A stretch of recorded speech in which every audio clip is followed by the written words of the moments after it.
Chapter 19. The quiet living room was bathed in the warm sunlight streaming in from the balcony. The man sat on the sofa, his usual aloof demeanor softened by his casual home attire. His well-defined fingers held his phone, his thumb hovering just above the screen, unmoving for a long time. After an unknown period, Leonardo's brow suddenly furrowed, tinged with an indiscernible mix of frustration and indecision. In the next moment, his hand holding the phone finally moved, typing into the chat box. "How have you been recently?" However, before he could finish the last punctuation mark, the man's expression darkened, his thumb frantically tapping the screen, deleting the entire message. Puckering his lips, his gaze fixed on the phone was unusually intense, as if pondering some ultimate life question. 2 minutes later, the man's thumb slowly moved across the screen keyboard, each keystroke accompanied by a silent murmur in his heart, his expression exceedingly solemn. "Are things busy at the office?" As expected, the sentence lasted less than a second before being deleted, his brows now more troubled. "Has the board been giving you a hard time?" "No, too abrupt." "Have you eaten lunch yet?" "Are you an idiot?" His gaze fiercely glared at the phone screen, his eyes brimming with intense anger, unsure of whom he was truly angry at. After struggling for over half an hour, he couldn't hold back, his expression so dark it was terrifying. He cursed under his breath and started typing furiously again. "Patrick is a fucking idiot. You better tell him to get the hell out of here." The sentence, punctuated by 2 exclamation marks, overflowed with disdain and rage directed at someone. Yet, he dared not voice such thoughts, for what right did he have to dictate to her? At this thought, Leonardo's fiery gaze dimmed. His thumb moved towards the delete key, but the next moment, a notification sound rang out, and the sentence that had been in the typing box suddenly appeared on the chat background. The man's pupils contracted in shock, a frantic scramble ensued, and he quickly retracted the message. However, the small text "You retracted a message" lay there, indelible, as if proclaiming that the accident had no remedy. Damn it! Would she see it? What if she did? Would she question him? How should he respond? What should he say? His lips tightened, usually stoic, now mentally cursing several times over. His gaze fixed on the phone screen, fearing a sudden reply from her. Yet, 10 minutes passed, and the text remained silent, the expected event not happening. From initial tension to the current state of anxiety, Leonardo's emotions were unexpectedly intricate. Truthfully, he ought to have felt relieved, but inexplicably, a faint sense of loss persisted. It was past 1 in the afternoon, she was likely busy and hadn't checked her phone. And he had retracted the message, so maybe there were no notifications.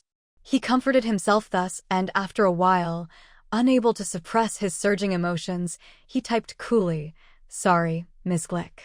Meanwhile, Eloise, busy with work, hadn't initially noticed Leonardo's message. It wasn't until the second notification sounded that she glanced at her phone.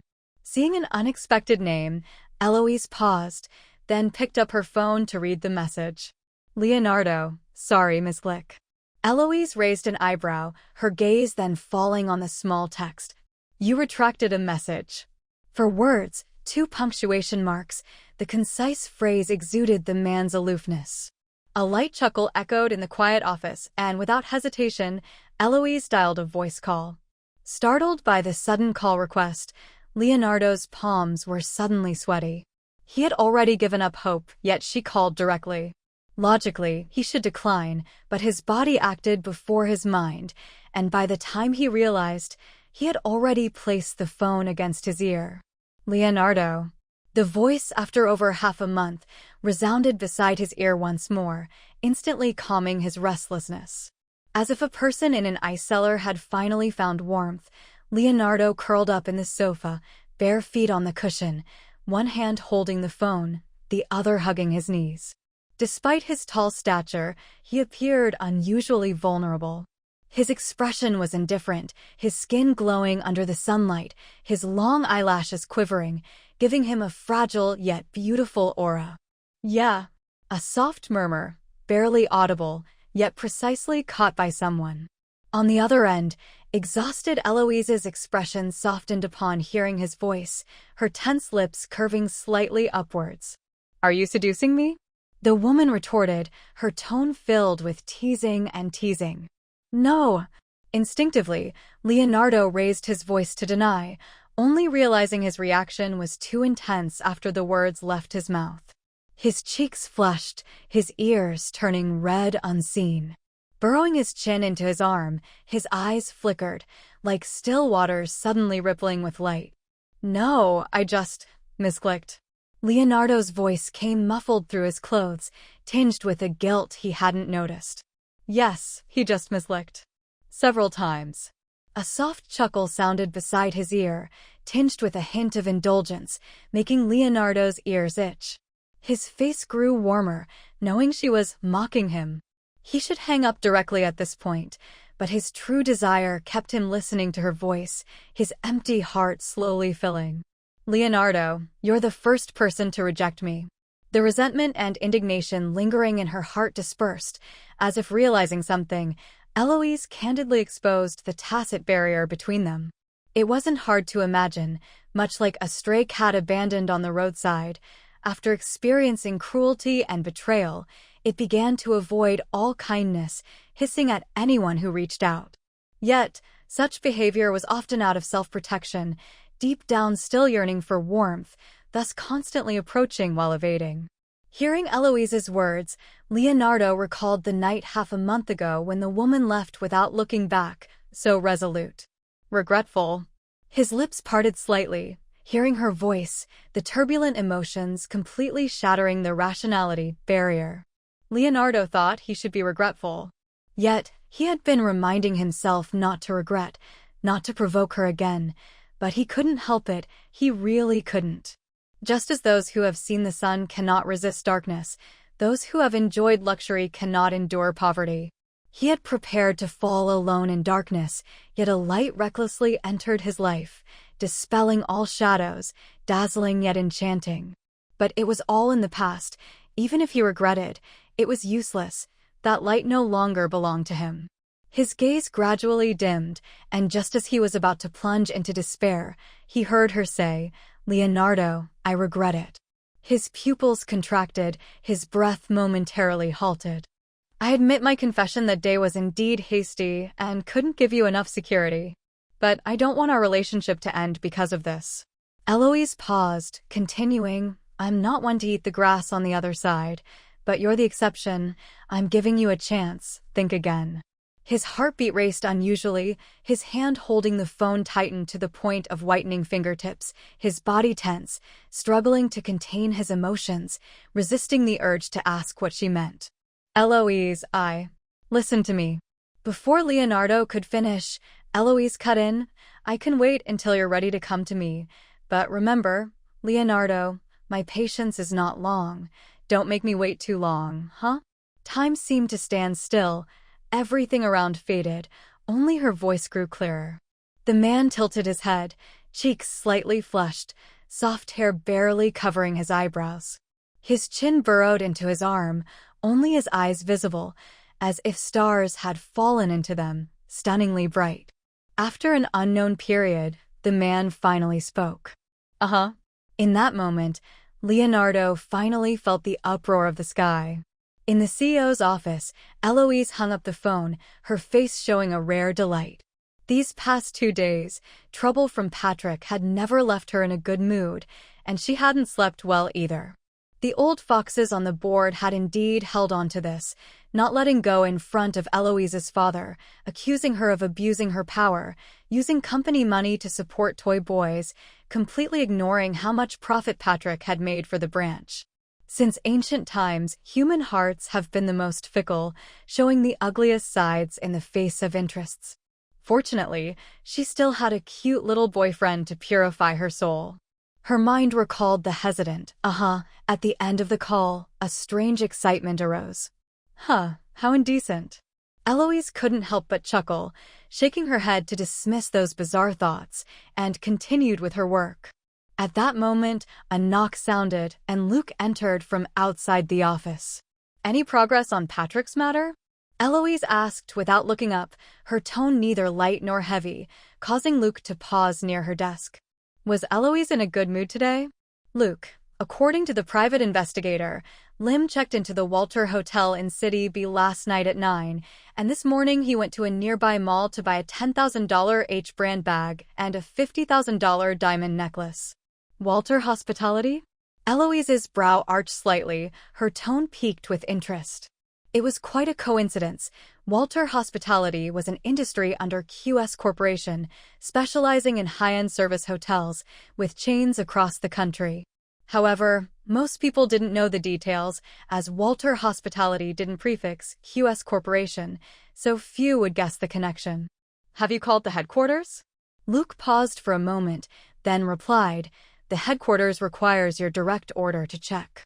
QS Corporation operates with its own system, most of its industries distinct, and she currently managed only the cosmetics and entertainment sectors, with Luke as her assistant, having no authority to request customer information from the hotel management. I understand, I'll call them later, Eloise said, her tone commanding, then instructed further, keep a closer watch on him. He's expected to meet with the mastermind again in a few days. Most transactions follow 3 steps. The employer pays the deposit, the contractor completes the task, and then submits the balance. Walter Hospitality focuses on luxury services, with a standard double bedroom costing nearly $10,000 a night, and Lim buying luxury bags and necklaces, clearly spending extravagantly. Judging by his current state, there's a high chance he'll receive a large sum soon, hence his reckless spending. Yes, Luke replied solemnly, ready to leave. However, Eloise suddenly spoke before he could leave the office. Wait. Luke stopped, turned, and asked, is there anything else, Eloise? Contact Levi. I want his soft rock. Have him name a price for me, Eloise said, ignoring Luke's surprise, continued, based on market value. A bit pricey is fine. Deduct it from my personal account. Luke's expression faltered. Looking at the composed Eloise, he mentally asked, huh? What the hell? Chapter 20. Over the 4 days since Patrick's drug scandal broke, public opinion continued to escalate. Despite his management team issuing a statement, the majority of netizens remained skeptical. His public image was nearly shattered, and even his die-hard fans were deeply disappointed.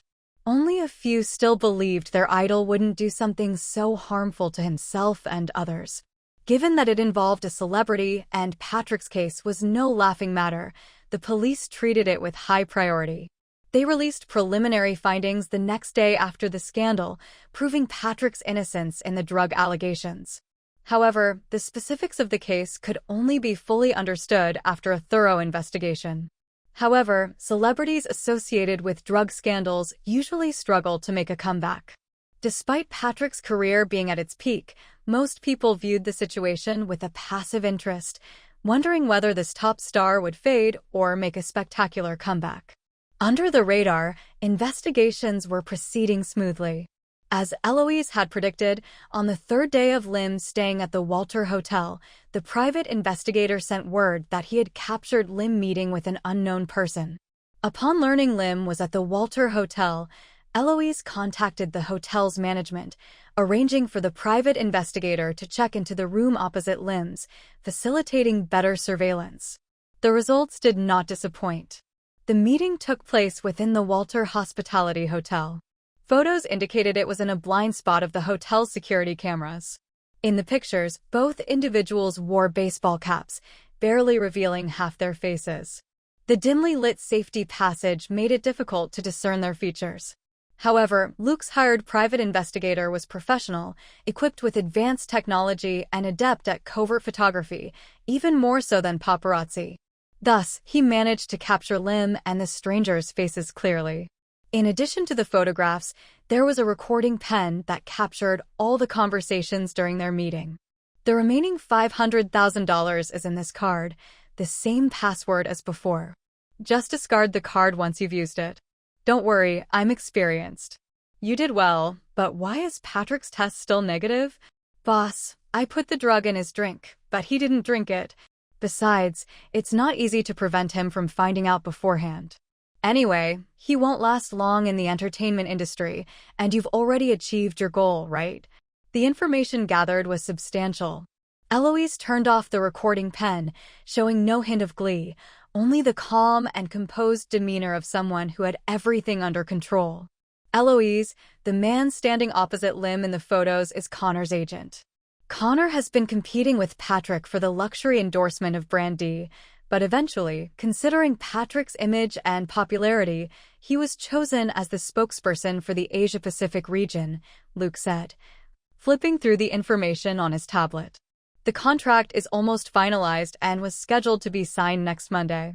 However, due to the recent drug scandal, Brand D is now considering changing endorsers. Eloise knew of Connor, who was undoubtedly a leading figure before Patrick's debut. However, the entertainment industry is ruthless, with rapid turnover, and Connor failed to successfully transition as he aged, remaining stuck in the young and fresh image. The issue was not significant initially, but Patrick's emergence led to a shift in resources, and their positions overlapped, blocking Connor's path. He really went all out, Eloise remarked with a cold laugh. Investing $1 million in the scheme, not counting the subsequent paid commentators and PR costs, did Connor really think he could topple Patrick? Eloise, should we release the photos and recording immediately? Luke asked. No, Eloise said, her eyes flashing with a mocking light. First, by some paid commentators. Since Connor wants to be in the spotlight so much, let's help him out. After all, this could be his final glory in the entertainment industry. That evening, in a corner booth at the Soft Rock Bar, Levi, watching Jim, who was composed and unruffled, couldn't help but feel frantic, his face contorted with worry as he pleaded, "Bro, you have to help me, or I'll lose my job." Jim, seated on the sofa, sipped his drink, raised an eyebrow at the man at the bar, and his eyes sparkled with interest. "You have other businesses, and Eloise's offer is not low. You won't be at a loss if you sell." "I'll be at a huge loss," Levi exclaimed, wiping his eyes pitifully. No one expected that the seemingly formidable rich kid would look like this in front of Jim. "Bro, you know this bar is the most profitable of all my businesses. Eloise's offer is indeed high, but it doesn't compare to the ongoing profits if I keep it, right? You know I love spending money. Without this place, I'd probably be living on the streets by now. Bro, you can't just watch your brother lose his livelihood." Jim knew Levi was not lying. Levi liked to invest, but the returns from his projects were low, not even covering his daily expenses. The Soft Rock Bar was his most profitable venture. If Eloise bought it, Levi might soon be forced to go back to inheriting his family business. "So why are you telling me this? Why don't you talk to her directly?" At this, Levi's expression froze, and his voice became much quieter. "You know Eloise is vindictive. If I refuse her, she'll hold a grudge against me. I don't dare to confront her." In the circle, Eloise was known for her fiery temperament. There was a story of a rich girl who, behind Eloise's back, called her a pretty vase who liked to throw her weight around. Somehow, Eloise found out, and 3 days later, the girl's family business faced a significant stock market crash, and the girl herself was hastily sent abroad, supposedly for further education. Eloise's temper wasn't exactly fiery, but it was certainly not mild. This is why Levi feared her. Moreover, Levi's family and QS Corporation were not on the same level. If he displeased Eloise and she retaliated against his family company, his old man would kill him. She should focus on chasing men. Why does she have to buy my rundown bar? Jim glanced at Levi, who was almost in tears, sighed softly, and couldn't help but recall a conversation with Eloise a few weeks ago in the garden. His gaze then fell on the man behind the bar, sensing the distinct aura around him from afar. After learning about Eloise's intentions, he had the man investigated and found quite a bit of information. Today, he had proactively suggested coming to the bar to unwind, primarily to see for himself what kind of extraordinary abilities this young man possessed to make Eloise, who was usually non-committal, take things seriously. Levi ranted on, but Jim didn't respond. By the time Levi noticed, Jim had already risen from the sofa and was walking straight towards the bar. Hey, bro, what are you doing? Bro, you're not going to talk to that guy, are you? Don't go, bro. Poking around with Eloise's interest might get you punched. However, Levi's shouts did not stop the man. Levi didn't dare actually stop him, so he sat on the sofa, watching Jim approach the bar. Black Russian. The man washing glasses slightly raised his eyebrows, meeting Jim's playful gaze, then returned to his work expressionlessly. Jim sat on the bar stool, watching the man's orderly bartending actions, his interest deepening. I'm Jim, Eloise's friend and first love. His voice, accompanied by the bar's sentimental background music, entered Leonardo's ears. Leonardo's movements paused slightly, his usual stagnant eyes flashing with a cold light, his sharp gaze like a blade, making one shudder. However, this terrifying expression only lasted 2 seconds before returning to normal. By the time Jim snapped back to reality, a freshly made Black Russian was placed in front of him. Your drink. The man's voice was low and indifferent, like the cold wind of February, yet carrying a hint of unruly defiance. Jim chuckled, took the glass, and the chilling touch of his fingertips made him understand why Eloise might be enchanted by him. Jealous. The provoking voice echoed again, but Leonardo continued washing his glasses, showing no interest in this first love of Eloise. However, the tense jawline, the deathly stare, and the forceful grip that seemed ready to shatter the glass all revealed his current tumultuous emotions. Is there something you need? Leonardo stopped his actions, his brow furrowed, his gaze sharp. Leonardo had heard about Eloise's glorious past. Even without seeking the information himself, stories of her and another man's romance always found their way to him. But Eloise had said she was serious this time, that he was unprecedented for her. After that phone call, he kept replaying the scene from that night, her composed yet passionate gaze. He had also wondered, if one day he were with Eloise, given her status and charm, would there still be pests buzzing around her? Would her ex-boyfriends come back to entangle her? How would he handle it then? However, he hadn't even started dating Eloise when a former boyfriend showed up, and one with significant status, no less. Suppressing the jealousy that seemed to sprout like wild grass, Leonardo maintained his calm facade, not wanting to show any weakness in front of his adversary. I came to see you, Jim said, unaffected by Leonardo's cold demeanor. What was he here for? To flaunt his sweet past with Eloise? Irritation once again clouded his mind. Leonardo clenched his back teeth fiercely. It was all old news. He had no time to dwell on it. Ever thought about a career change? Jim pushed his glass aside, his smile fading, his gaze becoming more serious. What do you mean? Leonardo stopped his work, meeting Jim's eyes head-on. A 30-year-old group CEO and a 23-year-old bartender faced each other, the latter's presence not diminished in the slightest. Leonardo was often like a lone wolf, never backing down, no matter the opponent, and his unwavering gaze was a reflection of his strong will. I believe you're aware of the gap between you and Eloise. It's harsh, but the truth is, with your current status, you're not on her level, Jim bluntly revealed the cruel reality. Leonardo's expression remained unchanged, his lips pressed tightly, his gaze as steady as a mountain, as if saying, So what? So, here's an option for you. Come to my company, be my assistant. Leonardo chuckled scornfully, his usual expressionless face exuding charm when he sneered, a hint of aloof cold beauty. You're dreaming. I'm just a bartender. I've looked into you. A top student from a university majoring in finance, you earned a full scholarship with excellent grades.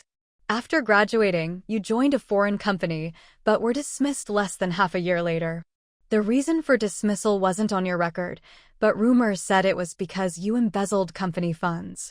Leonardo watched the man's performance coldly, not flustered by his ugly past being exposed.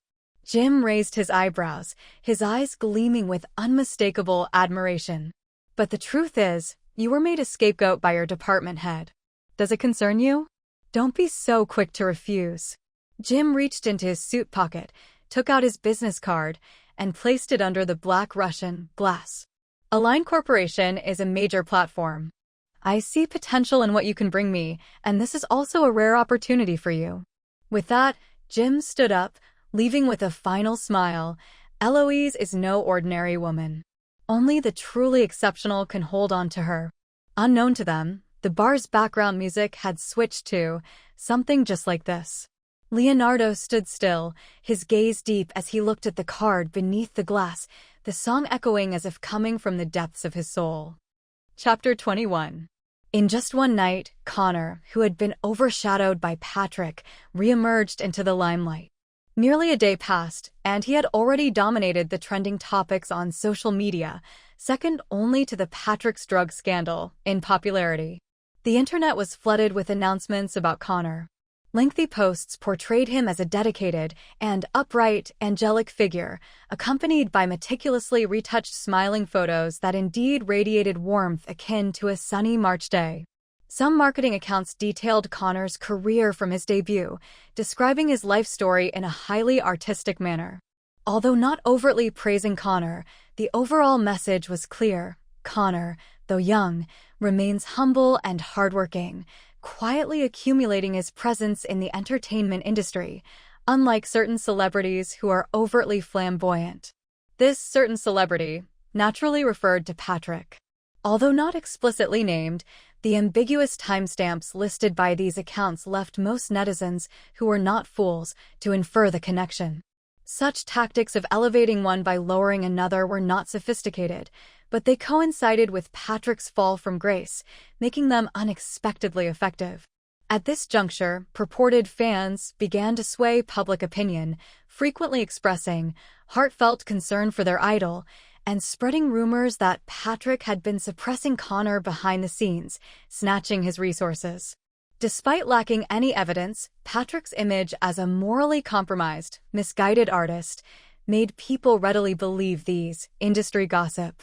Even the few genuine fans who remained started to waver, with only a handful still sticking by Patrick. The source of the storm, however, was an interview video posted by Fruit Entertainment on social media the previous day. In the video, Connor, dressed in clean casual wear, with a gentle smile, looked like the boy next door. During the 20-minute interview, he recounted his journey from debut to the present, enduring doubts and suppression, tolerating all criticisms and injustices, and persisting until now. It was undeniable that Connor's team had invested significantly, as the seemingly mundane interview was brimming with authentic emotions, drawing even Eloise's admiration. Within 2 days, Connor was frequently trending, with his fan base surging by millions in a short time, a success even his studio hadn't anticipated. However, they were unaware of the other forces propelling this behind the scenes. Connor, dedicated and hardworking, contrasted starkly with Patrick, whose image had crumbled and involved in drug abuse. Many netizens were swayed by the marketing accounts, comparing the two and resulting in mass fan defection. Just as Connor's super topic topped the celebrity chart, several photos and an audio clip suddenly topped the trending list. Since he can't survive in the entertainment industry anymore, haven't you achieved your goal? At the end of the audio, Lim's statement was profoundly suggestive, causing an uproar online. Soon after the trending topic emerged, the identities of the two individuals in the photos were revealed. One was Lim, who left the villa on the day Patrick was exposed for drug use, and the other was a shock to everyone. The mere minutes-long audio instantly reversed the direction of discussion on social media, as the explosive nature of the news caused the platform to crash multiple times. Everyone realized that the battle on the internet over the past few days was just a farce. Patrick became the most innocent party, while Connor, who had been elevated, was now fiercely criticized. Immediately upon the incident, Connor's studio issued a statement, vehemently denouncing the disseminators as malicious slanderers, claiming that all photos and audio were synthetic, aiming to frame and slander, thus throwing the blame back onto Patrick. However, shortly after the statement was released, professional experts refuted it, asserting that there was no issue with the photos and audio. Connor and his agent were criticized to a new height, and due to the involvement of illegal activities, netizens flocked to the comment section, tagging the relevant departments that investigated the Patrick's drug use incident. The situation escalated beyond control, forcing Connor's company to push his agent out as a scapegoat, claiming that Connor was completely unaware. But netizens were not naive. Lin's Yu, in the recording, implied that Connor was also informed, and following Patrick's incident, Connor took advantage of the situation for extensive marketing, clearly aiming to climb up by stepping on Patrick. In just a few days, the events underwent several twists and turns, ultimately concluding with Connor's downfall. "I've transferred your $6,000 salary to your card, plus a bonus from the boss," the bar manager said, leaning on the counter, a cigarette dangling from his lips, looking at Leonardo with a mix of emotions. "Are you really quitting?" It was only 4:30, the usual start of a shift. Half an hour ago, he received a call from his boss, saying that Leonardo would come to resign shortly. And indeed, in half an hour, Leonardo did come to discuss his resignation. To be honest, he didn't want to let Leonardo go, but if the man decided to leave, there was nothing he could do. Yeah. The man wasn't wearing his work attire, a simple casual outfit that looked exceptionally good on him. His expressionless face showed no emotion, as if resigning was of no importance to him, with no trace of reluctance. "Found another job?" "Yeah." "All right, I won't keep you. If you ever want to come back, just give me a call." The bar manager felt a premonition that when Leonardo returned to Soft Rock next time, it might not be in his current capacity. Leonardo didn't notice the manager's feelings. After leaving the bar, he headed straight to the supermarket, stopping inexplicably in front of a row of hanging slippers. He didn't know why, but suddenly he recalled the scene of someone's bare, white feet stepping on the tiles when they were brought back to the apartment. By the time he came to his senses, a pair of pink slippers was already in his hand. Her feet must be about the size, right? Leonardo thought, suddenly realizing something, his face sinking as he hastily returned the slippers to their place, pushing his shopping cart towards the vegetable section. However, half an hour later, when Leonardo reached the checkout counter, his cart was filled with groceries and a pair of pink slippers. "Are these ladies' slippers yours, sir?" the cashier asked sincerely, holding up the slippers. Leonardo pursed his lips, his expression colder, but his ears faintly reddened. After a moment, he replied with a slight hum from his throat. "Yes." After paying, the woman at the checkout counter watched the man leave, disappointed. Apparently, handsome men all had girlfriends. When Leonardo returned to his apartment, standing by the dining table, he looked at the 2 bags of groceries and a brand new pair of pink slippers on the table, his expression complex. After staring at the slippers for a long time, Leonardo finally took out his phone and called someone. The call connected in just 5 seconds, a familiar, seductive voice echoing in his ear, teasing as always, "Thinking of me?" Leonardo pressed his lips, the "no" he was about to say caught in his throat. Tightening his grip on the phone, his voice was cold but tinged with an unrecognized nervousness and apprehension. "I bought too much food." On the other end of the call, in her office, Eloise was slightly startled. A few seconds later, her eyes softened, and her lips curled into a gentle smile. Ignoring the gossip gaze from Victoria sitting on the sofa nearby, she replied warmly, "I'll be off at 6, half an hour later at your place." No tricks, the straightforward tone made the man's heart, which had been hanging in the air, suddenly settle down. Suppressing the urge to smile, he replied with a cool, to the phone. Eloise just hung up when Victoria on the sofa couldn't contain her gossip fire any longer, her eyes shining as she excitedly asked, "What's going on? What's going on? Is the sun rising in the west today?" Eloise being so gentle. "Who's this new cat you've got? Even our seasoned player Eloise has been tamed?" Eloise slowly placed her phone back on the desk, raising an eyebrow at Victoria. "Isn't he the treasure you found for me?" Victoria was confused, then gasped, her hand covering her mouth in surprise. "You mean the new bartender at the bar before?" Eloise didn't answer, but her composed yet slightly triumphant expression said it all. Wow! Eloise, that's not fair. When did you two get together? You didn't even tell me. Victoria exclaimed, jumping off the sofa. After all, I found him for you. Now that you've got him, shouldn't you give me something? The $20,000 bag wasn't enough? Eloise chuckled. Not enough, that's different. Victoria said, her face lighting up with a teasing smile, and, for someone of his caliber, how about 2 bags? Eloise, usually indifferent to Victoria's opportunistic behavior, indulged her today due to her good mood. Pick whatever you like and tell Luke. It'll be charged to my account, Eloise said, pausing before adding, you came to me just for bags? Of course not. I just thought we haven't seen each other in a while, so I came to connect with you, Victoria said, sitting back on the sofa. Yesterday, I even thought, if Patrick really did flop, I'd take him back with me and experience the fun of raising a young boyfriend. But didn't expect you to save him today. Eloise, Patrick still needs to earn money for the company, experience him after he retires. Forget it, he's clearly not interested in me, and forcing something is never sweet. Just as she finished saying this, Victoria pulled out her phone from her new mini handbag. What do you think his post on X means? Is he publicly declaring his feelings for you? Hearing this, Eloise's expression immediately cooled. 20 minutes earlier, Patrick posted for the first time since the drug incident broke out. He didn't mention the accusations, nor did he respond to his fans' apologies and sympathy. He simply posted a message. Thank you for always stepping up to help. One day, I will stand by your side and live up to your expectations.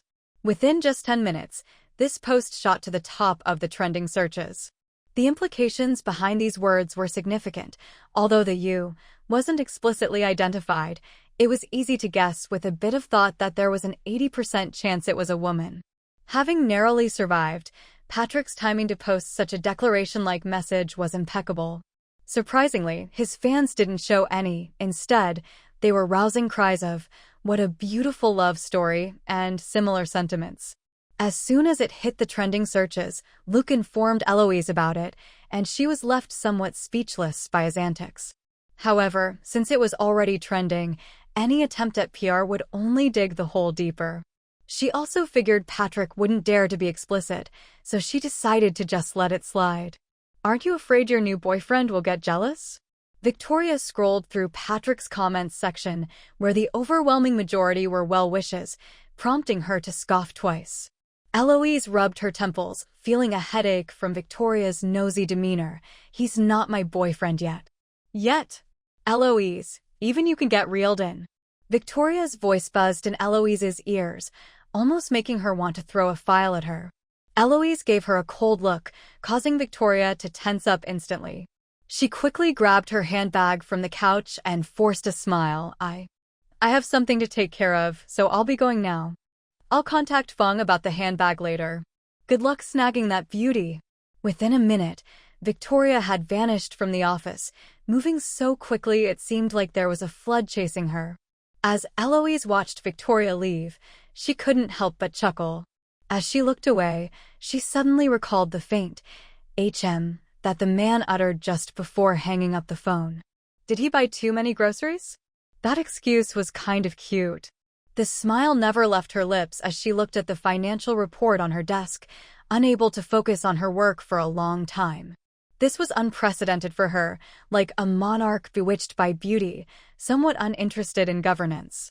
After a while, a soft laugh echoed in the quiet office. That guy, was he doing it on purpose? At 6 in the evening, Eloise left her office on the so punctual that even Luke, who was still at his desk organizing files, was taken aback.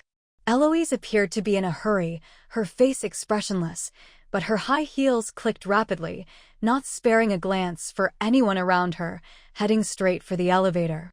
What's up with Eloise today? Leaving work right on time. Could something big have happened at home? The secretaries looked in the direction Eloise had gone, whispering among themselves, while Luke sat at his desk, his expression oddly complex. He guessed Eloise was going to see her lover, but he had no proof. Half an hour later, Eloise arrived at Leonardo's apartment entrance, looking down at the pink slippers placed before her feet. She raised an eyebrow and turned her gaze to the man standing beside her. "You chose these." Leonardo's eyes were downcast, the pink slippers brimming with girlish charm, clashing with Eloise's dignified yet sexy professional attire, creating an odd sense of discord. The air was thick with slight awkwardness. When Leonardo looked up and met Eloise's teasing gaze, his expression stiffened, and then his face darkened as he abruptly turned away, speaking coldly. "They were on sale at the supermarket. If you don't like them, forget it." After saying this, he turned and walked towards the dining table, his thin, aloof figure exuding a stubbornness that made Eloise feel inexplicably amused.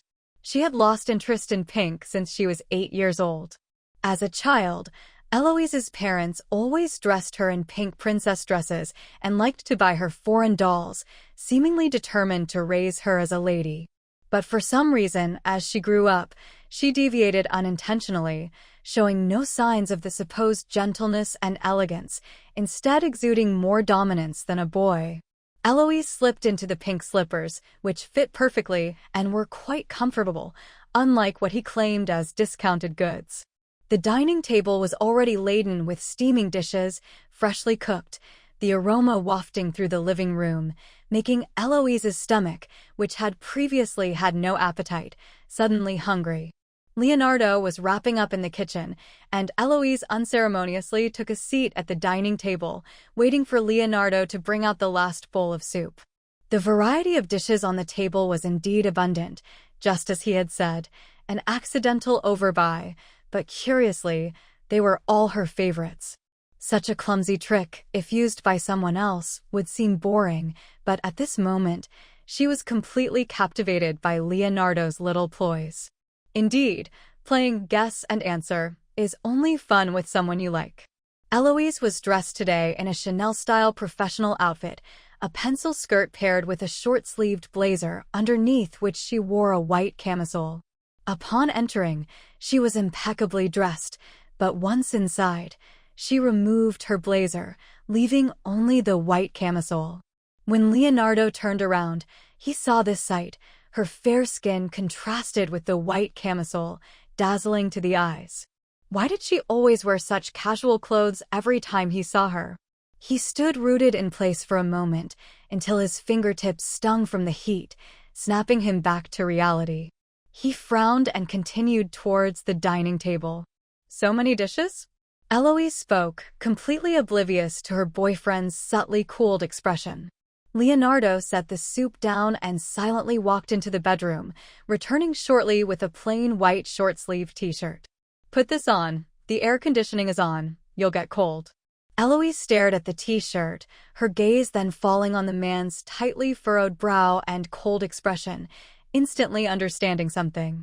Her eyes sparkled, and even the corners of her mouth couldn't help but lift.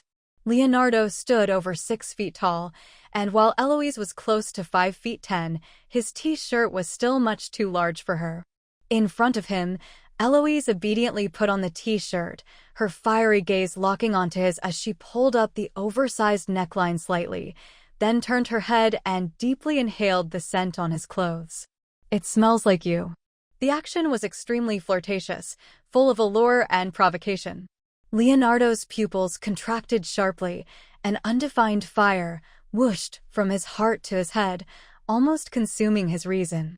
His pale skin instantly blushed, and he furrowed his brow fiercely, turning his head away, his voice carrying a hint of embarrassment and anger as he spoke again. "I washed it. It's fragrant." Eloise answered seriously, not at all joking. But it was precisely because of her serious tone that it made Leonardo feel even more ashamed. He clenched his lips tightly, striving to maintain composure, feigning indifference, but his flushed ears revealed his true feelings. This roundabout way of complimenting someone's scent was quite cunning, and Leonardo, inexperienced in matters of the heart, was no match for Eloise, an old hand in the game of love, and could only be teased into submission. The pre-meal interlude was pleasant, and the two ate quietly facing each other. Leonardo was on high alert the entire time, afraid that she might throw out some, out-of-the-blue, remarks and unsettle him. Fortunately, Eloise behaved herself during the meal and didn't seem to have any plans to tease him further, or else Leonardo wouldn't have been able to eat in peace. 20 minutes later, Eloise put down her chopsticks, concluding her meal. She wiped her mouth leisurely, then propped her head up with her hand, her lips curving slightly as she looked at the man across from her, breaking the silence. "So, what did you want to say to me today?" Leonardo's expression paused. Meeting her composed and smiling gaze, he fell silent for a few seconds before speaking lightly. "I quit my job." Eloise was slightly taken aback. "Quit?" "Yes." "No longer a bartender?" "No." Leonardo's decision was too abrupt. Although Eloise was puzzled, she didn't intend to probe further. "Found a new job?" "Yes." Eloise nodded, not asking for reasons.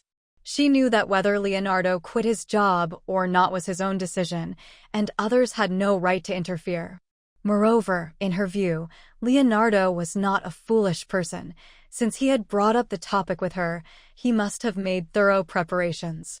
"I'm no longer working at Soft Rock." He suddenly added the sentence. Eloise momentarily didn't react, raising an eyebrow. "You mentioned that already."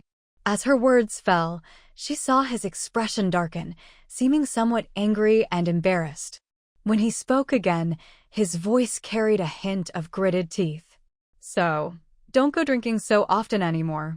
Recalling the initial encounter with Eloise at the bar, her extremely practiced moves and hints made Leonardo suspicious.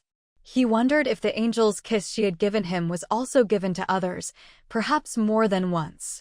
And in the bar, there was a waiter who mentioned Eloise's name every other day. It was getting on his nerves, clearly showing special interest in Eloise. Although he didn't care much, but places like bars, women should still go less often. This was the most normal concern and reminder as a friend, reasonable and appropriate. Pfft. Eloise suddenly burst out laughing, and the laughter in the quiet apartment became particularly loud, making Leonardo's complexion turn extremely bad in an instant. "What are you laughing at?" Knowing that this proud little boyfriend was angry, Eloise quickly raised her hands in surrender. "I'm not laughing, I won't laugh. Next time I go, I'll definitely let you know first, and only go if you agree, okay?" Although she said she wasn't laughing, the smile at the corners of her mouth couldn't be concealed, her eyes even curving into crescents. Unable to help cursing inwardly, Leonardo abruptly stood up from the chair, coldly saying, "It's none of my business," before starting to silently clear the dishes. No matter how Eloise teased him, he kept his mouth shut, firmly exhibiting an attitude of, "I won't talk to you anymore." Eloise knew he was sulking, and talking more at this time would only fan the flames, so she obediently sat on the sofa to rest. Recently, the company had been extremely busy, and after finally getting a break, the Patrick incident occurred. Until today, she could finally relax. After eating, it's easy to feel sleepy, and coupled with the fact that Eloise had been running around for work, when Leonardo finished cleaning up and came out of the kitchen, the woman was already asleep on the sofa.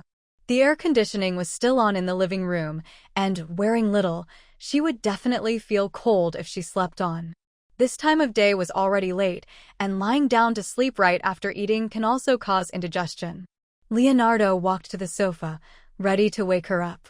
However, the words he was about to say were stuck in his throat the moment he saw the woman's sleeping face.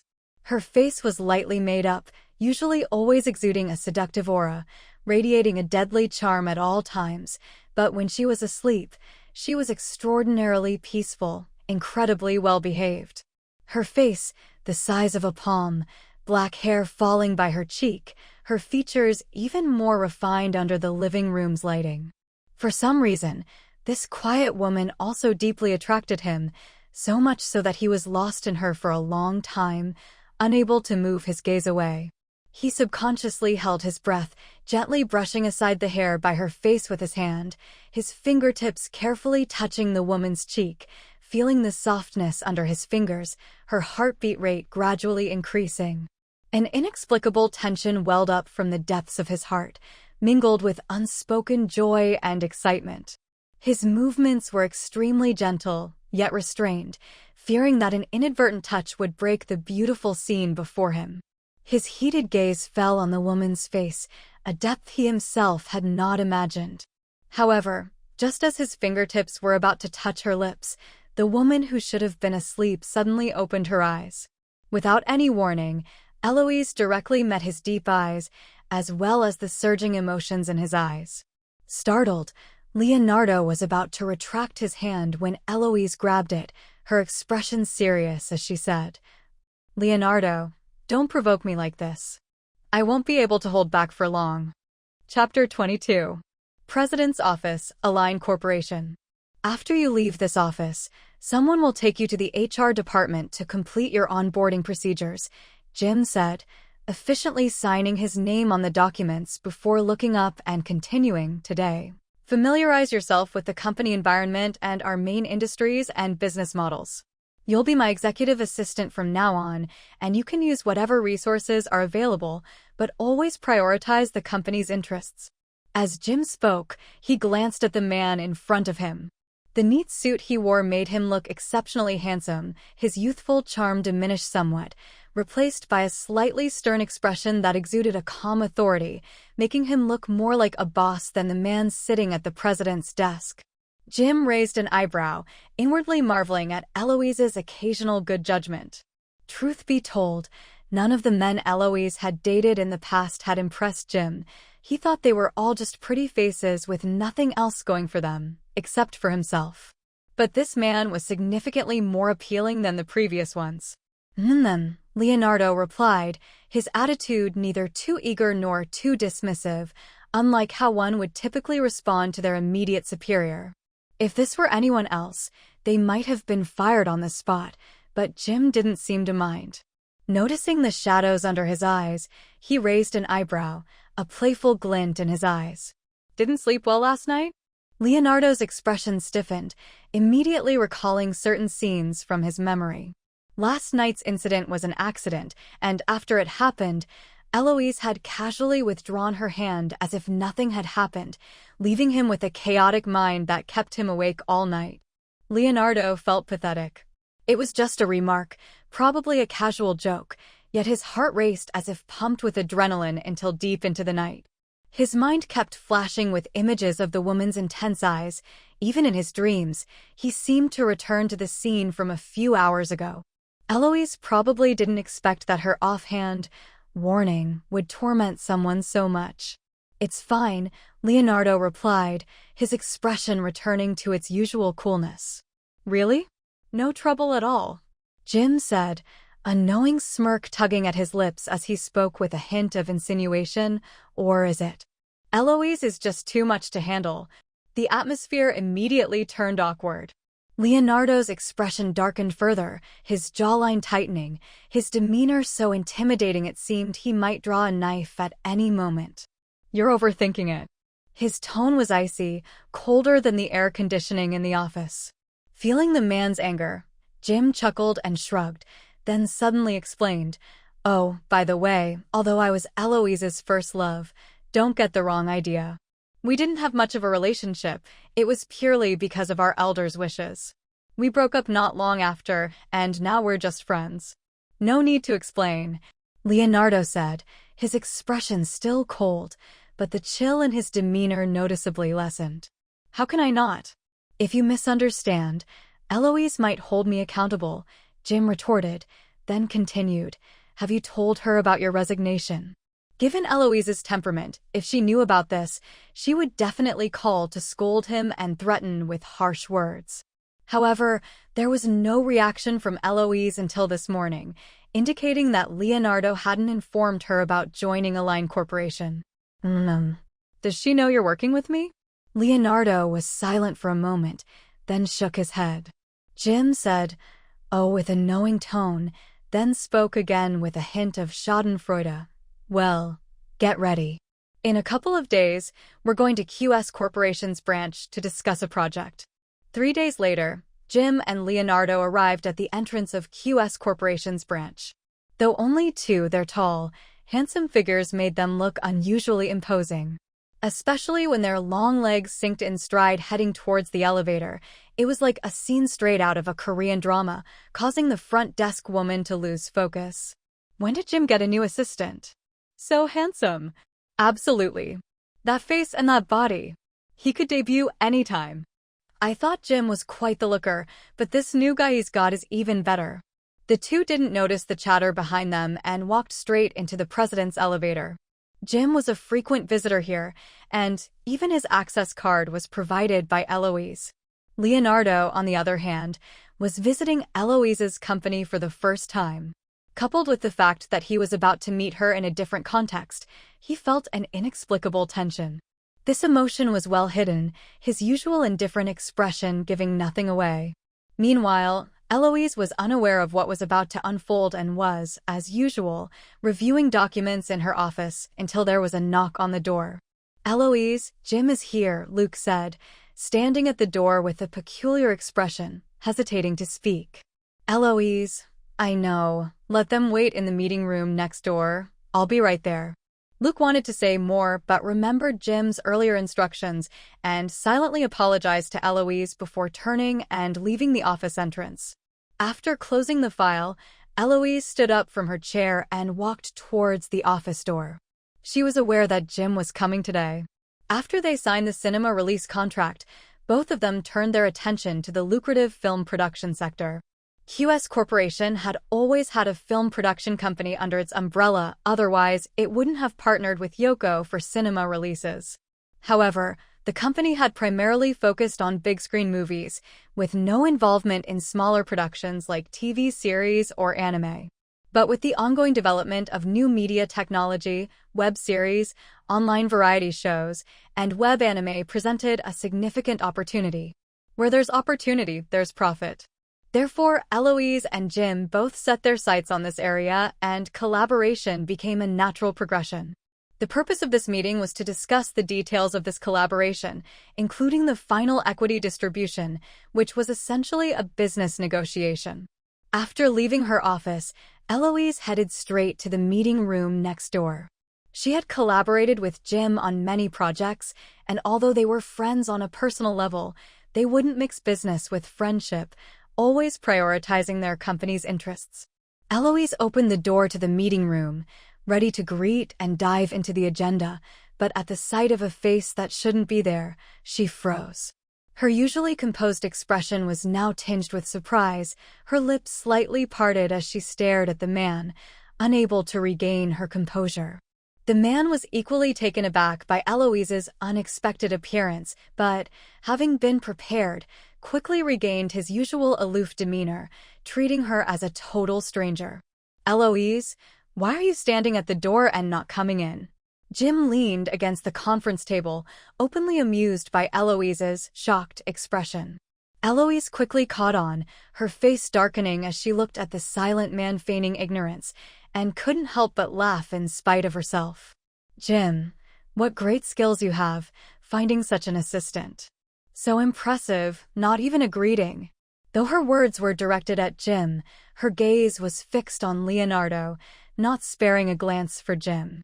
Standing beside them, Leonardo's eyes flickered, and before Jim could respond, he extended his hand to Eloise, saying, "Hello, Eloise, I'm Leonardo." Her gaze was like fire, scorching his facade. Leonardo found it difficult to maintain his expressionless face for the first time. Eloise realized now why Leonardo had suddenly resigned and quickly found a new job. She curled her lips into a faint, insincere smile. Reaching out, she grasped the hand he offered, her tone laced with sarcasm. "Hello there." The encounter seemed far from pleasant. As Leonardo was about to retract his hand, Eloise suddenly tightened her grip, refusing to let go. Leonardo was caught off guard by her boldness in front of Jim. A look of surprise crossed his eyes, instinctively wanting to resist, but he heard the girl's teasing voice. "Jim, I'm quite interested in your new assistant. Could I borrow him for 10 minutes to have a private chat with him?" Not unexpected, Jim had anticipated this beforehand. He simply shrugged and said, "As long as Eloise is happy, but remember, we're here to discuss business." Don't let personal matters take up too much time. Don't worry, Eloise replied, finally showing a smile. Her fingertips gently stroked the back of his hand, her voice tinged with a subtle allure. I just want to ask Mr. Leonardo how to strengthen discipline a bit. Before Jim could respond, Eloise dragged Leonardo out of the meeting room by his hand, never once looking at Jim. Jim shook his head in resignation, crossing his arms and watching them leave.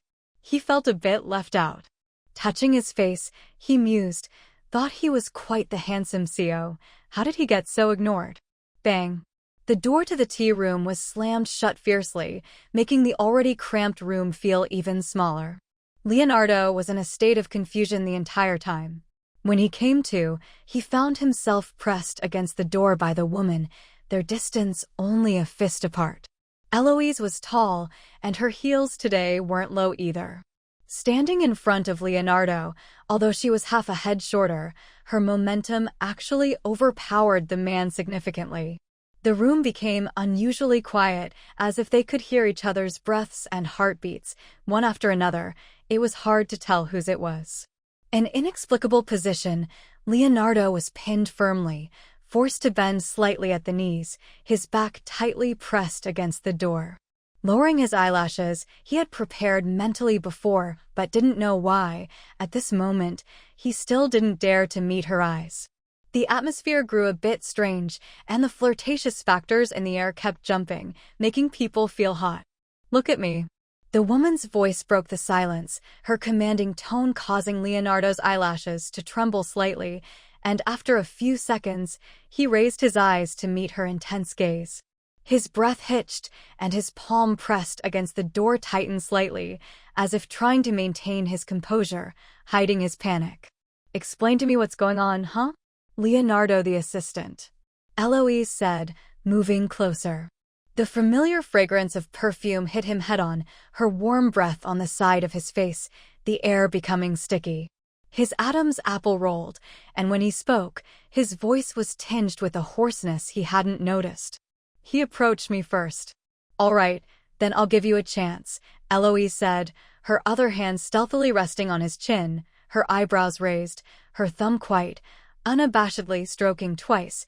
Go resign from Jim now, come work for me, as my personal assistant. Leonardo pursed his lips, remembering the man who greeted them when they first took the elevator, and spoke again. Don't you already have an assistant? So what? He serves the company, you're different, you're personal, my assistant exclusively. Eloise said, her words filled with temptation, like the whispers of the devil luring one into sin. Leonardo's pupils constricted, his cheeks slightly flushed, and after a while, he finally resisted the onslaught and turned his head away. His tense features, distinct jawline, a clear stance of refusal. Eloise knew that Leonardo's character wouldn't agree to her request. Her words were more out of hope and mostly for teasing. Who asked him to hide things from her? A disobedient boyfriend should be disciplined a bit. At that moment, voices suddenly approached from outside the door, heading towards the tea room. Leonardo stiffened, quickly turning to meet Eloise's eyes, his pupils trembling, panic spilling out.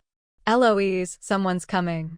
However, Eloise didn't seem to care, moving even closer, pulling his tie towards her, her lips by his ear, gently blowing, her voice low and provocative. And what does that matter? Chapter 23. Hey, did you see the new secretary next to Jim? So handsome. I know, right? Every time I see Jim, I already think he's eye-catching, but today there's an even more handsome guy. True, handsome people tend to hang out with other handsome people. You think they might. At this point, the two outside the break room burst into a wicked laughter, causing Eloise to raise an eyebrow and Leonardo's expression to become somewhat strained.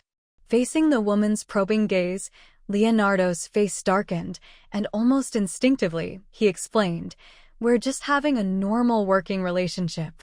Oh! Eloise didn't doubt him, but Leonardo's reaction was indeed endearing, so she couldn't help but want to tease him a bit. Just then, footsteps grew closer outside the door. In the next moment, The door handle turned, and almost instinctively, Leonardo pushed hard against the door, his expression tense, his eyes showing an unprecedented panic. "Hey, why won't this door open? Is it broken?" The voices outside, separated by a door, clearly reached the ears of the two inside. Actually, they weren't doing anything in the break room, but for some reason, Leonardo felt extremely guilty, as if he were having an affair under someone's nose. A man and a woman alone in a room, coupled with the fact that they were the president and his assistant, easily gave rise to speculation. Especially since Jim was currently in the meeting room, yet his assistant was alone with Eloise in the break room, which seemed odd. Moreover, Leonardo couldn't guarantee whether he could face anyone right now. His breathing was hurried, his cheeks were slightly flushed, and his collar was somewhat disheveled. Thankfully, Eloise hadn't taken things further and kissed him, otherwise he would have been even more embarrassed. Thinking of this, Leonardo suddenly paused. When had he become so indulgent towards her? "What are you panicking about?" "Just let them in," Eloise said, pulling on his tie but not letting go, her expression surprisingly calm, as if she didn't mind being caught, flirting with another assistant, by her own employees. "Eloise, this is the company." Leonardo's brow furrowed, his tone colder, clearly showing his anger. If it weren't for the blush on his ears, Eloise might have really been intimidated by his stern face. Having missed the best opportunity to escape, Leonardo could only maintain the current situation, fearing that the people outside might notice something amiss and force their way in. "Or should we just break the door down together?" Someone outside suddenly suggested, causing Leonardo's heart to leap into his throat. "Nah, let's just find someone to open it later. Otherwise, if we break it, we'll have to pay for it. This door doesn't look cheap." "That's true." A minute later, the voices of the two outside gradually faded, and Leonardo unconsciously let out a breath.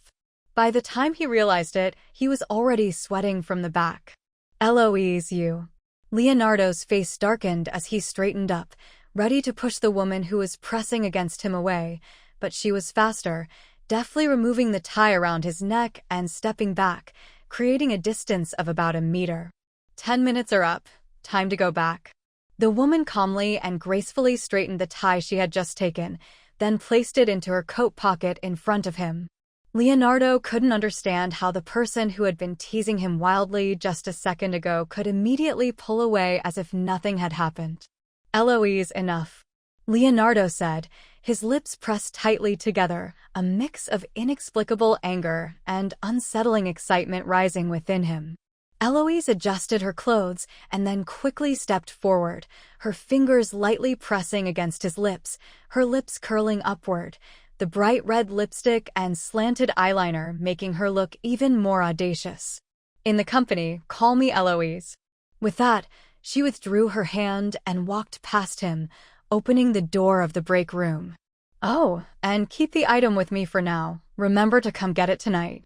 With that, the woman walked towards the meeting room in her high heels, not looking back.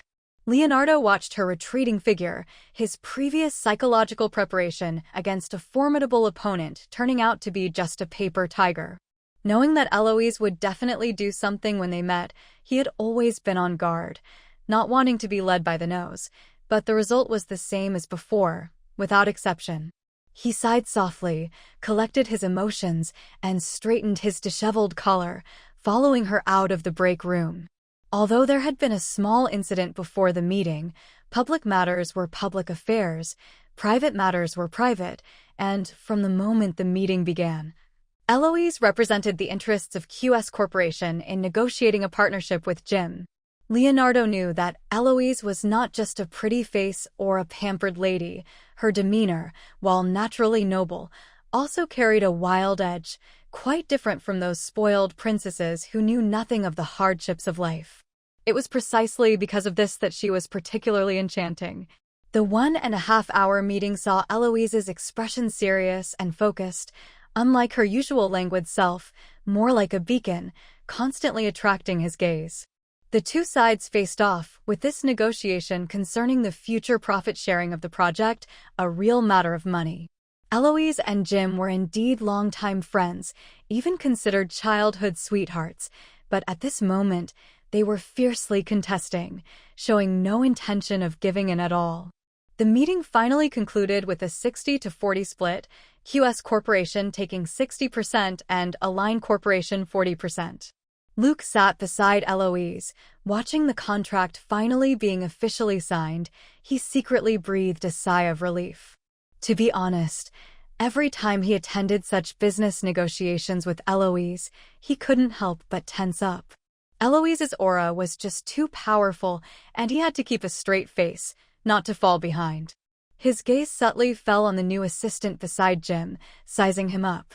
Luke had seen Leonardo's photo before and knew that this person was the young man that Eloise had taken a liking to. The development of events was a bit confusing, so much so that Luke was a bit dazed throughout the meeting. When he first saw Leonardo at the elevator, he hadn't reacted, and later, when Jim instructed to give Eloise a surprise, he didn't inform his own president in advance. Now it seemed, the surprise was indeed there.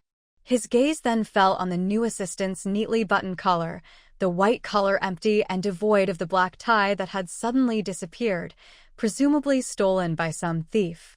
Eloise, that's not very fair. Considering our many years of friendship, you didn't budge at all. Jim signed the contract, capped his pen, and handed the document over, the tense atmosphere dissolving immediately as he spoke again, his tone tinged with jest. Jim, business is business, personal feelings aside. You know that, right? Eloise took the contract, confirmed everything was in order, closed the file, and handed it to Luke by her side.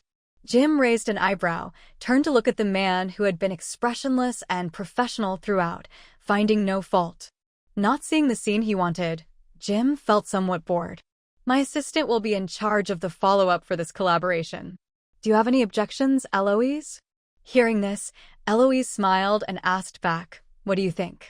She interlaced her fingers, propped her chin on her elbows on the table. Her bright eyes, though smiling, conveyed no warmth, only a sense of oppression. Jim, is the newly hired assistant working out well? Eloise was not weak in momentum, but Jim had confronted her so many times that he was used to her occasional, queenly aura, so he responded calmly. Someone that Eloise takes a liking to, of course, is satisfactory. Humph. Eloise snorted, the irony evident. Just a while ago, he had warned her in her backyard not to develop feelings, only to turn around and poach the person for his own company. Such tactics could be described as underhanded. Moreover, the thought of Leonardo being at Jim's beck and call made her feel congested. Especially seeing Jim's grinning face now, it only made her angrier. Jim had always been a gentlemanly figure since he was young, with a face that always wore a genial smile, which might seem gentle to outsiders, but only those close to him knew that behind that smiling face was a bucket full of ill intentions. It's about time, Jim said, standing up from his chair. Is there anything else you need to discuss, Eloise?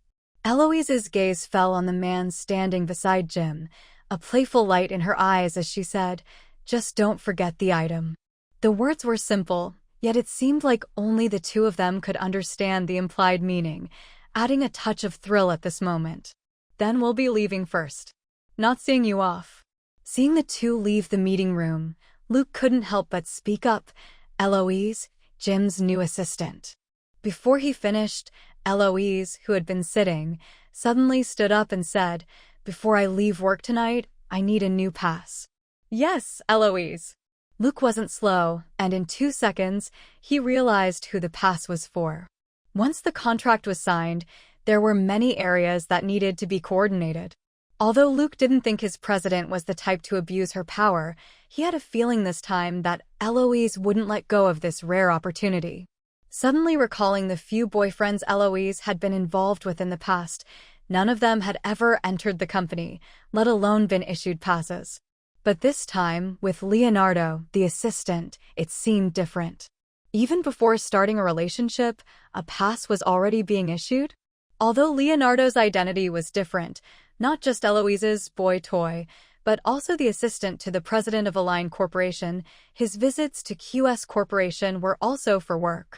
But Jim's previous assistants had come as well, running over once a week, yet Eloise remained indifferent, each visit needing to go through company procedures.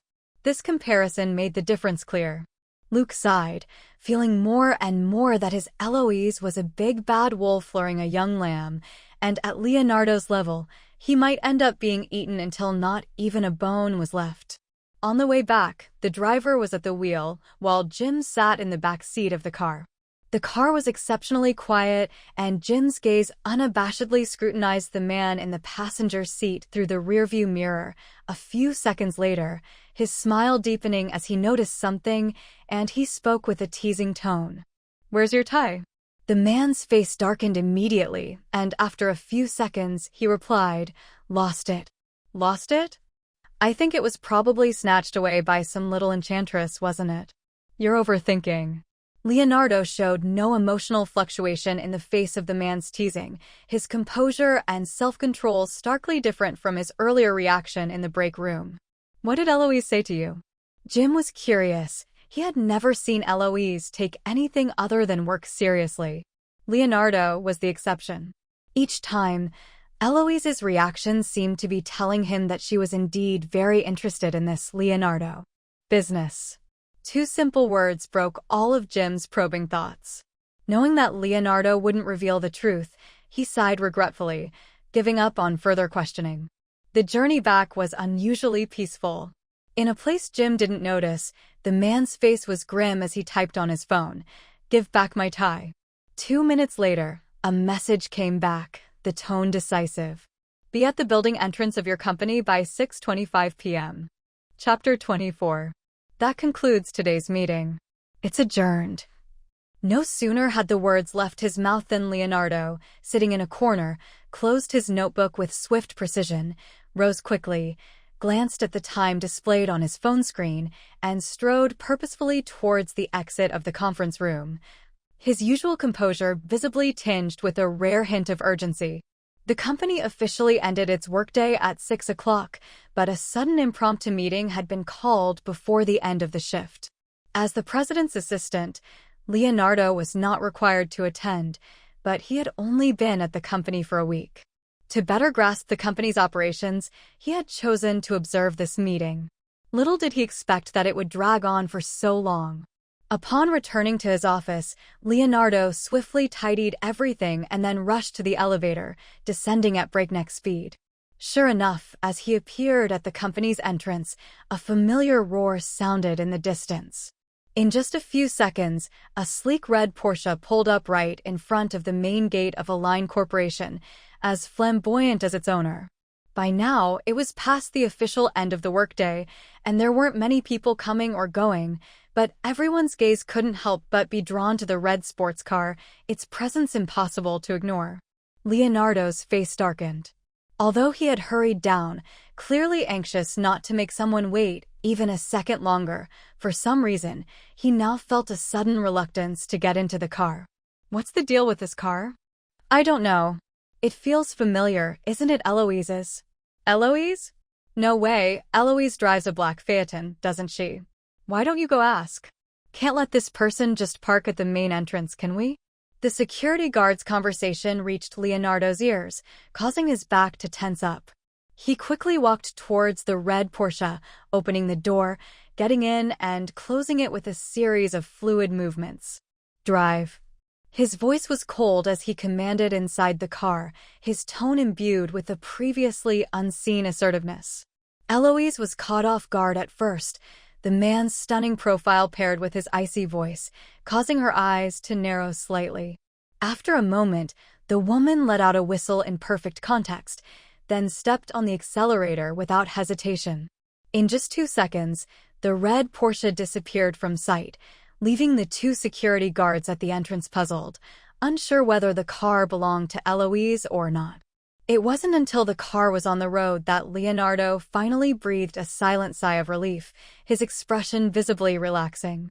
Eloise glanced in the rearview mirror, taking in the man's subtle movements, then couldn't help but curl her lips into a smile as she spoke. "What are you afraid of?" Leonardo turned his head instinctively to meet the girl's eyes, filled with mirth, then calmly withdrew his gaze without answering. Inadvertently, he seemed to have grown more accustomed to her occasional teasing. "We're not having an affair. Why are you flustered?"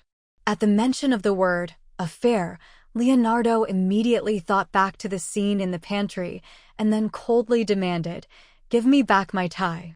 "It's not that easy to take something from me. Don't think you can act shamelessly just because I like you." The sudden declaration of love caused Leonardo's mind to blank out, and the words he had been about to say were forced back down his throat. His lips pressed together, his expression seemed somewhat dark, but his ears began to redden imperceptibly. After a while, the tightly closed lips finally opened, and he squeezed out a sentence through gritted teeth, "That's my tie." "Oh, but it's mine now." An overt act of theft, yet in the process of their interactions, it was always her who was shamelessly playing tricks. Now she was turning the tables, accusing him of taking advantage of her affection. "What do you want?" "Simple, accompany me to a place." 15 minutes later, the two stood in the lobby of the cinema, eye-catching among the pairs of people coming and going around them. Leonardo's cheek twitched, feeling slightly speechless, but a sweetness from an unknown source bubbled up in his heart. "You said the place we're going is the cinema?" "That's right." Eloise raised her eyebrows, not waiting for Leonardo to ponder more before explaining, "This cinema has been on your Yoko platform for nearly a month. As the client, I should come and inspect the operational situation, don't you think?" Upon hearing this, Leonardo's expression stiffened slightly, and he immediately realized that the mall they were in was part of Yoko Department Store, managed by Align Corporation. And the cinema they were standing in was an industry recently partnered by QS Corporation and Align Corporation. Feeling as if he had been slapped in the face, the man's body burned all over, his complexion turning even colder. "So, it's for work?" As soon as the words left his mouth, the smile on the woman's face grew by the second. Leaning forward, her gaze burning into the man in front of her, her tone frivolous as she said, "Leonardo the assistant, you can also take it as a date." The man's breath caught, turning his head sharply, revealing a tense jawline. A light laugh suddenly sounded beside his ear, and then he saw the woman take out a card from her pocket and hand it to Leonardo. "Here, go buy 2 tickets for the next show." Leonardo glanced down at the membership card offered by the other, frowning slightly, but after a few seconds, he obediently took it and turned to walk towards the cashier. Eloise watched the man's departing back, her eyes involuntarily curving into crescent shapes. Truth be told, bringing Leonardo to the cinema was not merely for work reasons. Inspection did not require her personal attendance. Ultimately, this excursion was purely out of her own selfish intentions, a date disguised under the guise of work. Just seeing Leonardo's expression earlier, she couldn't help but feel the urge to tease him. The time slot for the nearest show only had one option left, an art-house film with a high rating online, but not many viewers. After all, art-house films are not very popular with the masses, and some dialogues and plot points are quite profound, resulting in even fewer people watching. Leonardo chose a seat towards the back, and when the movie began, there weren't many people in the theater, scattered around, some in the corners as if they weren't there to watch the movie seriously. However, cinemas have always been a venue for couples to flirt, with a dark environment, enclosed space, and passionate lovers. If they didn't do anything, it would seem unreasonable. Sure enough, less than 20 minutes into the film, a rustling sound came from the corner of the row behind them, followed by a girl's gasp. "Hey, what are you doing?" "Darling, what do you think I'm doing?" The flirtatious dialogue left no doubt as to how passionate things were getting behind them. The young couple seemed to have lost all interest in the movie, progressing from restrained whispers to unabashed hugs and kisses, using terms of endearment like sweetheart and baby without repeating, even making a seasoned player like Eloise chuckle. Honestly, the way the couple behind interacted was too immature for her, like junior or high school sweethearts, always eager for each other whenever they got the chance. But she was different. Her possessive nature made her prefer admiration behind closed doors. With that thought, her gaze naturally shifted to the side.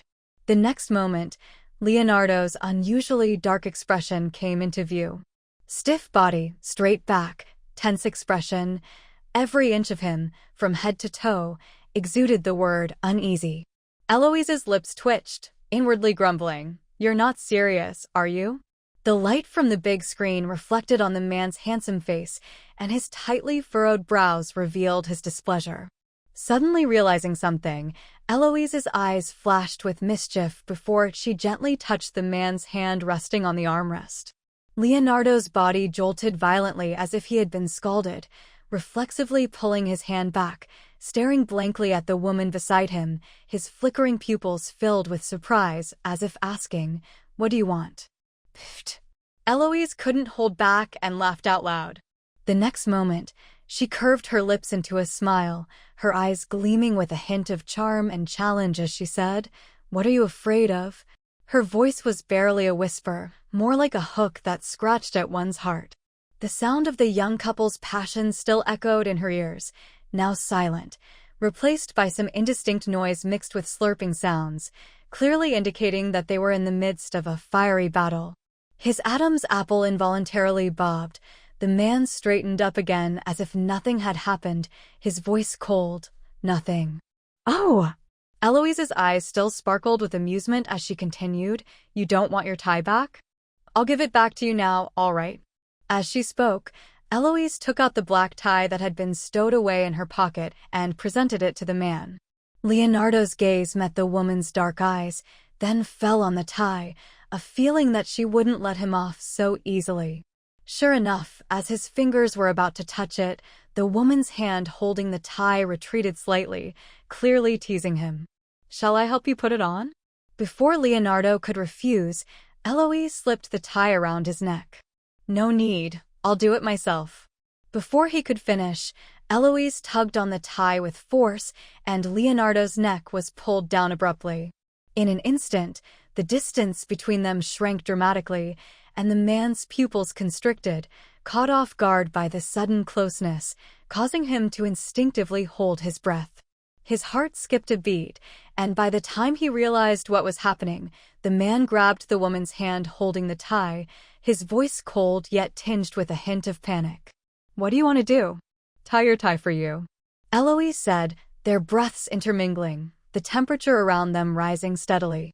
Leonardo pursed his lips, the redness at the tips of his ears not very noticeable in the dark, only occasionally visible when the light from the big screen briefly illuminated them.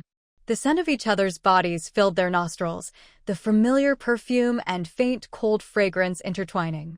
Leonardo knew it was just an excuse from the woman, a means for her to tease him. The young couple behind them was still locked in a passionate embrace, occasionally making some noise that made Leonardo increasingly nervous. "Aren't you here to inspect the work?" Leonardo frowned, speaking in a deliberately lowered voice, trying to push Eloise's hand away as if to extricate himself from the current situation. But for some reason, Eloise's strength was unusually great at this moment, and he couldn't manage to pull away after several attempts.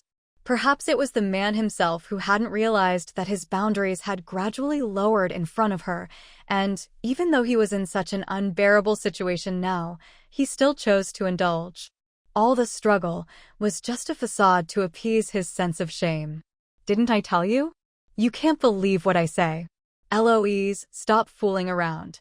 At this moment, the man's voice melted away all the ice of everyday life, tinged with a hint of pleading.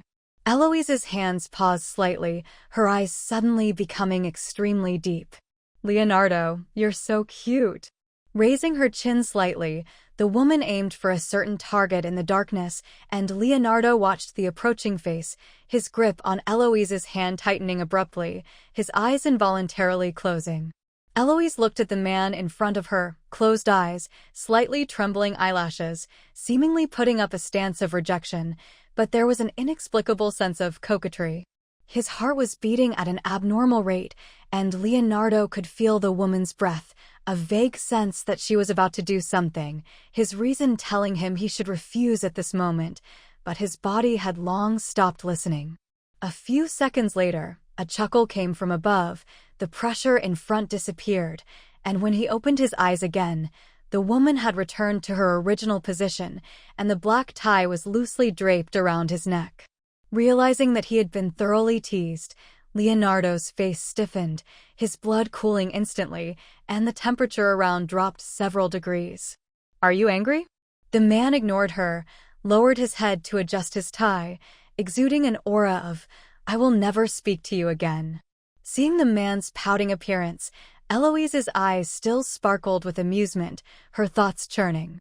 Just a little bit more, and she would have been proven wrong, laughing at the young couple behind just minutes ago, only to almost fall into the same trap herself.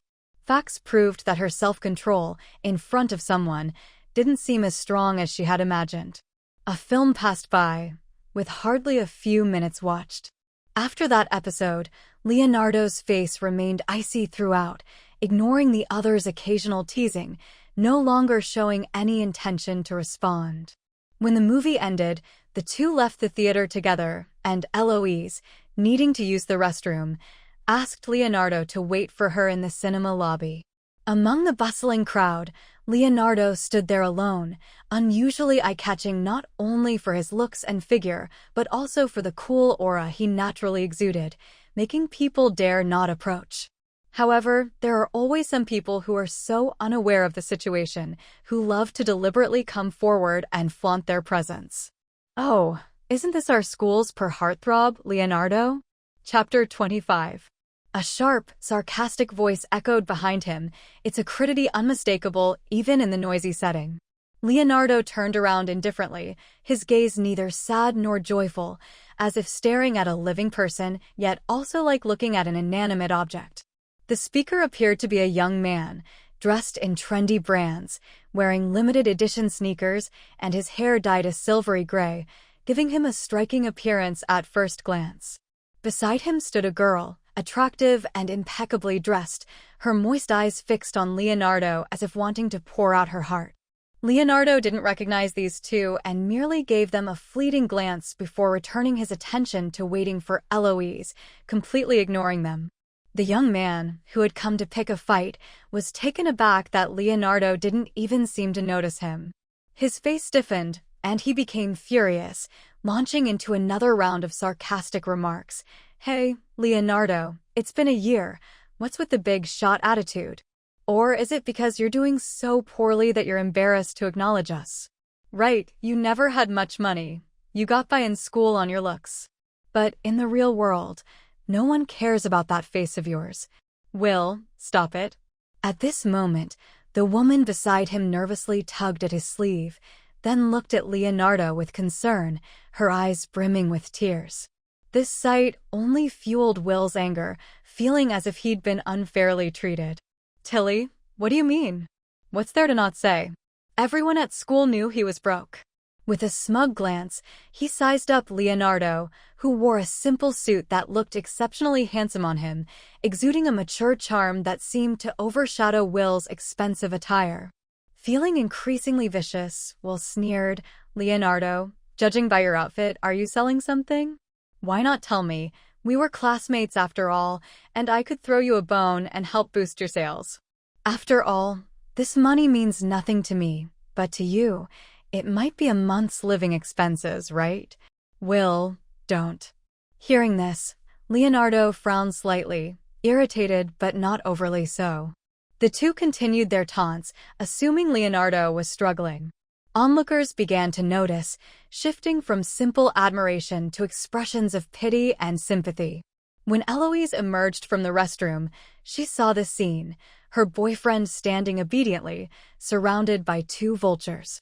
Passers-by whispered and pointed at Leonardo, who stood there impassively, his back straight, seemingly invincible yet oddly heart-wrenching. Eloise's face darkened, a chill crept into her eyes, lowering the temperature around her. Those who knew her understood this was a sign of her anger.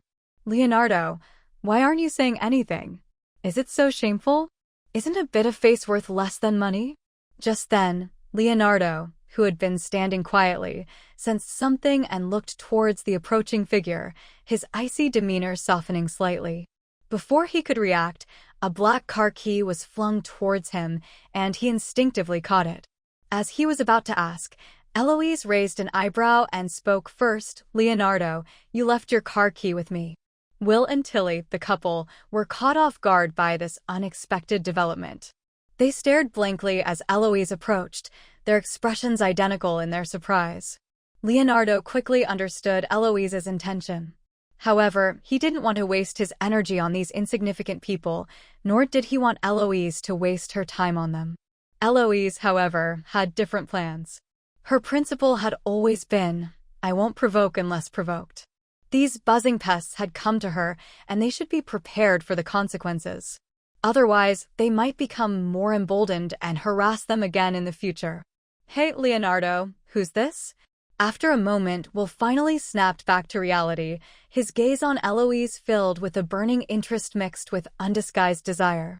His interest was clear, and simultaneously, both Leonardo and Tilly's expressions darkened, creating an awkward tension.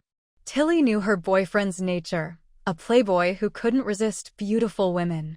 She believed her looks were impressive, usually overshadowing others, but now a more attractive woman had appeared, and Will's interest was obvious, turning her sympathy for Leonardo into a sense of crisis.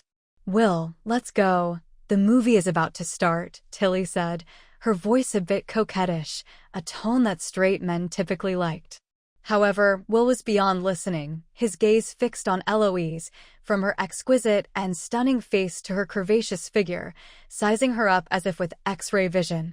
After a mental assessment, his smile widened. "Tilly, it's rare to meet an old friend. We should chat more. Movies can be watched anytime, old friends are not." He cleared his throat, then confidently extended his hand to Eloise. "I'm Will. May I know your name, miss?" Eloise arched an eyebrow, glanced at his hand, then chuckled, ready to deliver a sharp retort, but the man beside her suddenly moved, stepping in front of her. His eyes, icy, glared at Will, and he simply said, "Get lost." That single word made Will's smiling face collapse instantly. Meeting Leonardo's gaze, he instinctively withdrew his hand. An innate fear arose, as if staring into the eyes of death, causing his breath to catch. After a moment, realizing something, Will's expression turned sour, as if his pride was hurt, and he glared angrily at Leonardo, shouting, "Who do you think you are? Leonardo, don't be ungrateful." Eloise was surprised by Leonardo's sudden move. Her gaze fell on his tense profile, his brows conveying a long-absent anger. Clearly, Leonardo was genuinely angry, and it was for her. She couldn't help but feel amused. She had come to defend him, yet now she seemed to be the one being protected. The situation escalated, drawing onlookers who stopped to watch the unfolding drama. "You're just a salesman. What's with the attitude?" Hearing this, Eloise couldn't help but laugh. A salesman? When had Leonardo ever been a salesman? An executive assistant at a line corporation, he was someone who could outshine many white-collar professionals. How could a layabout like Will even question him? Leonardo's face remained cold, his body tense, his fists clenched at his sides. Just as he was about to react, a hand gently pressed on his shoulder, and the woman behind him stepped in front of him. "Little boyfriend, with what you're wearing, you're barely in the 5-figure range. What are you so cocky about?" Eloise spoke, her smile a mask, making her even more intimidating. Instinctively, Will swallowed hard and took a step back, his body's natural reaction to perceived danger. The woman before him seemed a natural-born leader, her eyes icy yet disdainful, and he was mere insect she could crush effortlessly. 6 figures? What are you trying to prove? Leonardo's entire worth is just a few thousand. I have the capital to brag. Feeling his ego pricked, Will's face flushed red, pointing at the man behind Eloise, his expression vicious as he roared.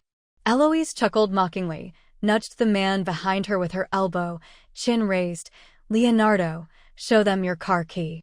Behind her, Leonardo remained silent, his face still stern, clutching the car key the woman had thrown him, not willing to show it off. This was her car, her possession. Though aware Eloise meant to defend him, he didn't want to display either his car or himself to such scum. Seeing the man unresponsive, Eloise glanced back at Leonardo, noting his slight turn, his lips tightly pressed, his profile firm with a hint of stubbornness. Why the little tantrum again? Next, the woman beside Will's face stiffened, her expression oddly twisted, then whispered into Will's ear, "Will, let's go. I just noticed the car keys logo. It's a Porsche."